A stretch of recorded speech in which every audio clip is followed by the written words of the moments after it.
नमस्कार. 2025-26चं हे गोकुळचं 14वं वर्ष.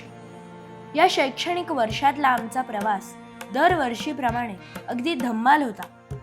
हे वर्ष डेडिकेटेड होतं आमच्या लिसनिंग ॲबिलिटीसाठी. लिसनिंग ॲबिलिटी आणि उत्तम ऑब्झर्वेशन स्किल्स असल्याशिवाय आमच्याकडे लर्निंग होऊच शकत नाही. कारण आम्ही कुठल्याही पाठ्यपुस्तकाशिवाय शिकतो ना. कधी आमच्या स्वाभाविक उत्सुकतेतून, कधी एखाद्या ताज्या घडामोडीतून, तर कधी काही निमित्त कारणातून विविध संकल्पना पुढे येतात. त्यावर सर्व बाजूंनी विचार विनिमय करत, सखोल चर्चा करत आमचे अध्ययन चालते. या वर्षाची सुरुवात देखील नेहमीप्रमाणेच अगदी छान झाली. आमच्या वेबसाईटचं लोकार्पण आपले सगळ्यांचे लाडके आमदार माननीय चंद्रकांत दादा यांच्या हस्ते झालं. दरवर्षीप्रमाणे हस्तलिखिताचं देखील प्रकाशन झालं. हे हस्तलिखित म्हणजे आमच्या आठवणींची साठवण असतं. दरवर्षी हे लिहिताना जितके कष्ट पडतात तितकीच मजा देखील येते. आणि हो, हा आमच्या सर्वांगीण जडणघडणीचा एक सोहळा असतो. वेगवेगळ्या कन्सेप्ट्स अथवा ऑब्जेक्ट्स आमचं शिकण्याचं निमित्त कारण असतं. असंच एक निमित्त कारण यावर्षी ताईनं शोधून काढलं. ते म्हणजे जबाने तस्बीर.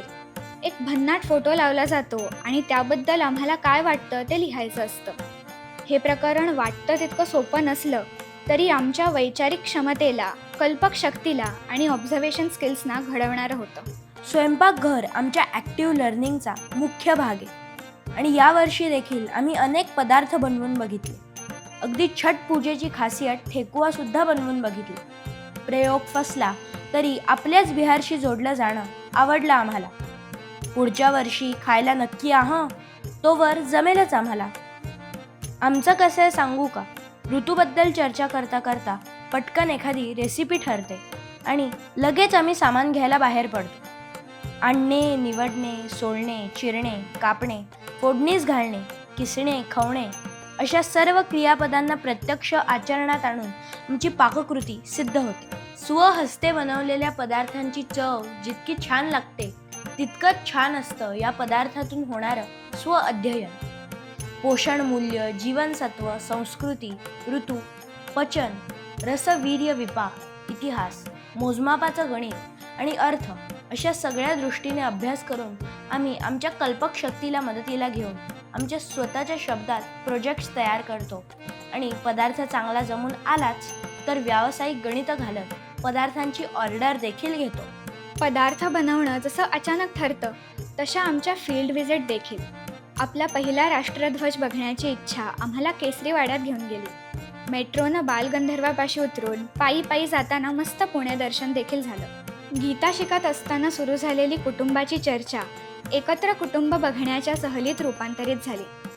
बारामती जवळच्या कोराळे बुद्रुक नावाच्या गावी जाताना चांगवटेश्वराचे प्राचीन भूमीच्या शैलीतलं मंदिर आवर्जून पाहिलं आणि मग आपल्या मातीतल्या आराध्य दैवताला खंडोबाला भेटून भंडारा उधळत संस्कृतीच्या एका अंगाशी जोडले गेलो.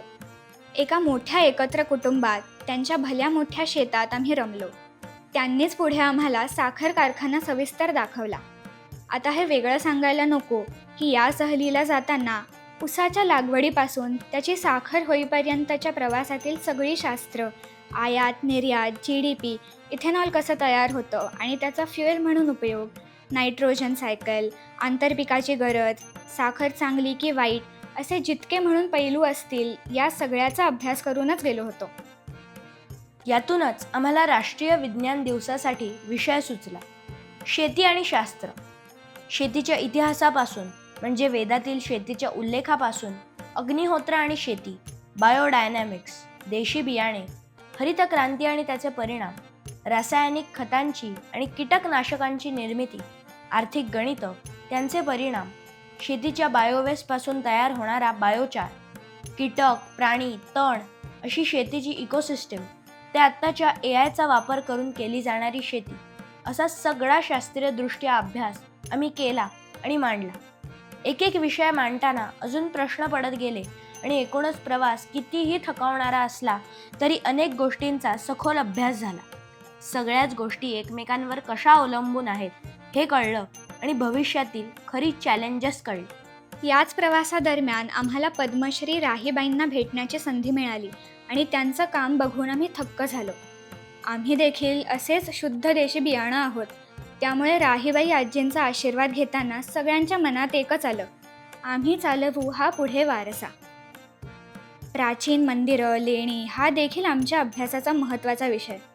याकडे बघण्याची दृष्टी इंदुताई आम्हाला नेहमीच देते. या दगडातून आपल्या पूर्वजांना नेमकं काय सांगायचंय हे जाणून घेण्याचा आनंद वेगळाच आहे. प्रत्यक्ष अनुभूती हा तर गोकुळचा आत्मा आहे. त्यामुळे पुण्याजवळच्या भाजे लेण्याकडे आमच्या भटकंतीचा मोर्चा वळला.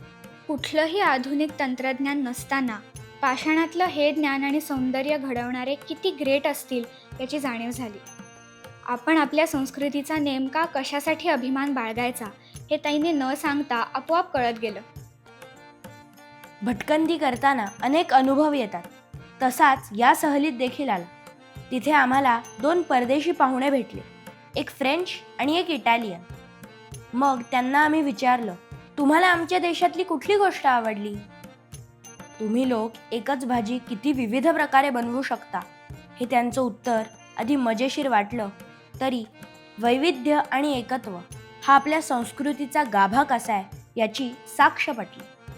पुराणकथा हा देखील आपल्या संस्कृतीचा एक समृद्ध भाग.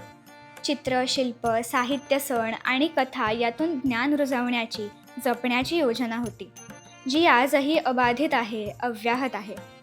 वराह जयंतीविषयी पडलेले प्रश्न आम्हाला दशावतार संकल्पनेकडे घेऊन गेले आणि मग रोज एक दिवस एक अवतार जाणून घेतला. त्यामधून नेमकं काय सांगायचंय, वर्तमान काळात त्याचं काय महत्त्व आहे, त्याची सापेक्षता काय आहे, अशा सगळ्या अभ्यासाची सांगता उद्यापनात झाली. जयदेवांची माफी मागत त्यांनी रचलेलं दशावतार स्तोत्र आम्ही आमच्या स्टाईलने म्हणजे रॅप करत गायलो आणि मग श्रीखंड पुरीवर ताव मारला. ही आठवण कायम आमच्या स्मरणात राहील आणि सोबत पौराणिक कथांमधून नेमकं काय घ्यायचं हे देखील. यावर्षी देखील आम्ही सगळे सण डोळसपणे साजरे केले. सण आणि त्यांचा ऋतूबदलाशी असलेला खगोलीय संबंध, सण साजरा करण्याच्या विशिष्ट पद्धती आणि आरोग्य यांचा संबंध याचा दरवर्षी केलेला अभ्यास आमच्या DNAत भिनलाय. भिनायलाच हवा, कारण जीवनाभिमुख शिक्षणाचा तो महत्त्वाचा भाग आहे. 15 ऑगस्ट आणि 26 जानेवारी हे आपले राष्ट्रीय सण देखील आम्ही उत्साहाने साजरे करतो. गेल्या वर्षी स्वातंत्र्य लढ्यातील काही अपरिचित योद्ध्यांचा परिचय आम्ही सादर केला होता. विक्रम संपत यांच्या ब्रेव्ह हार्ट्स ऑफ भारत या पुस्तकाचं वाचन करताना आम्हाला अनेक अपरिचित योद्ध्यांचा इतिहास वाचायला मिळाला. याही वर्षी आम्ही अजून काही अपरिचितांचा परिचय करून दिला. यावर्षी एक वेगळाच योग जुळून आला. सौर कॅलेंडरप्रमाणे स्वातंत्र्य दिन आणि चांद्र कॅलेंडरप्रमाणे म्हणजे तिथीप्रमाणे आपल्या लाडक्या श्रीकृष्णाचा वाढदिवस म्हणजे गोकुळाष्टमी. इस विश्व डिप्लोमैट का इंतजार सिर्फ 12 मुल्कों की जनता को नहीं तो समूचे विश्व को है. काय आहे ना, आम्ही हिंदी देखील शिकतो, यासाठी मध्येच हे वाक्य टाकलं जरा. हा तर अधर्माचा नाश करण्यासाठी तो येणार म्हणून आम्ही त्याची वाट पाहतोय.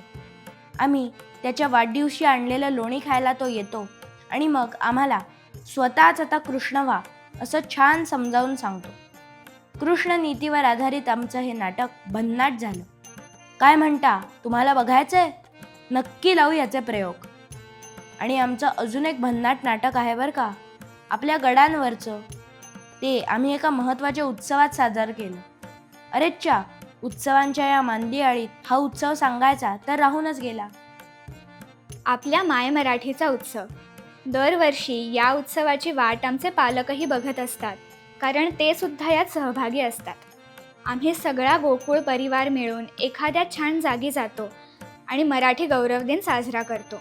यावर्षी अक्षर दिंडी काढली होती. पालखीत होती ज्ञानेश्वरी आणि आम्ही सगळे अक्षरहून दिंडीत सामील झालो होतो. मराठी साहित्यातील नाटक, कविता, गाणी असा खजिना रंगमंचावर सादर केला गेला. या निमित्ताने अनेक लेखक, कवी यांची ओळख होते, त्यांच्या साहित्याची ओळख होते आणि आमच्या सृजनशक्तीला वाव देखील मिळतो. आमच्यातल्या कलागुणांना हेरून आम्हाला प्रोत्साहन देण्यासाठी त्या पद्धतीचं काम ताया देतच असतात.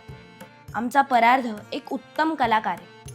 त्याच्या सर्जनशील हातांना मराठी दिनाचा लोगो करण्याचे काम दिले गेले आणि मराठी प्रतीकं एकत्र करत एक छान लोगो तयार झाला. आम्ही असं काही बढिया काम केलं की कधी कधी आमच्या तायांना आमची दया येते आणि मग त्या आम्हाला कुठलाही अभ्यास न देता निसर्गात हुंदाडायला नेतात. यावर्षी देखील आम्ही पावसाळ्यात पाण्यात मनसोक्त खेळलो. आल्यावर त्यांनी निबंध लिहायला सांगितलाच, पण त्यांनी न सांगता देखील आम्हाला त्या आठवणी लिहायला आवडल्याच असत्या. गरज आणि आवड यातील भेद आमच्यावर सतत बिंबवणं हे तर आमच्या तायांचं अत्यंत आवडीचं काम. यावर्षी बालदिनानिमित्त मुलांसाठी सोशल मीडिया हक्क की हट्ट अशा कळीच्या मुद्द्यावर डिबेट आयोजित केलं आणि यासाठी सायबर क्राईमचे तज्ज्ञ देखील बोलावले. अर्थातच डिबेटसाठी आम्ही आधीच जोरदार तयारी केली होती, तीही दोन्ही पक्षांची, कारण ताई नंतर पक्ष बदलून मुद्दा पटवून देण्यासाठी सांगते. या मंथनातून एवढं नक्कीच कळलं की हट्ट आणि हक्क यातील पुसटशी रेषा आम्हाला कळली पाहिजे. कधी, कुठे, कसा, किती प्रमाणात सोशल मीडिया वापरायचा याचा विवेक आधी आला पाहिजे. एक सांगायचं राहिलंच की या वर्षीच्या कोहिनूरबद्दल. काय असतं मंडळी, वर्षभर आम्ही भारताचा विविध अंगांनी अभ्यास करतो आणि मग त्याची एक छानशी मिनी UPSC पद्धतीने परीक्षा होते. छोट्या मुलांची असली तरी ही परीक्षा अत्यंत गांभीर्याने घेतली जाते. MCQचा राऊंड झाला की निबंधाचा राऊंड येतो आणि त्यासाठी बाहेरील परीक्षक असतात, तेही तितकेच कडक. छोट्या मुलांची म्हणजे लुटूपुटूची परीक्षा समजत नाहीत याला. यातून तावून सुलाखून बाहेर पडलेली मोजकीच मुलं अंतिम मुलाखतीसाठी स्पर्धा करतात. मुलाखतीसाठी नेहमी भारी भारी परीक्षक असतात. यावर्षी आमचे परीक्षक होते डॉक्टर श्रीनंद बापट सर. आणि आम्ही किती भाग्यवान आहोत की आमची मुलाखत झाली तीही भारताच्या प्राचीन ग्रंथ समृद्धीचं संवर्धन करणाऱ्या प्रतिष्ठित अशा भांडारकर संस्थेत. यावर्षी अशा सगळ्या पातळ्यातून प्रवास करत कोहिनूर घडला, आमचा विहान अरोरा. अर्थात तायांसाठी आम्ही सगळेच कोहिनूर असलो तरी कोहिनूरचा मान मिळवण्यासाठी याही वर्षी आम्ही खूप धडपड करू. यावर्षी देखील आम्ही धमाल मस्ती करणार आहोत, फिरणार आहोत, गीताताईंकडून गीता शिकणार आहोत, हाताने खूप काम करणार आहोत आणि हो, अभ्यासक्रम नसतानाही भरपूर अभ्यास करणार आहोत. आवड आणि गरज, शिस्त आणि लाड यातील समतोल साधत स्वतःला उत्तम घडवणार आहोत. जय हिंद.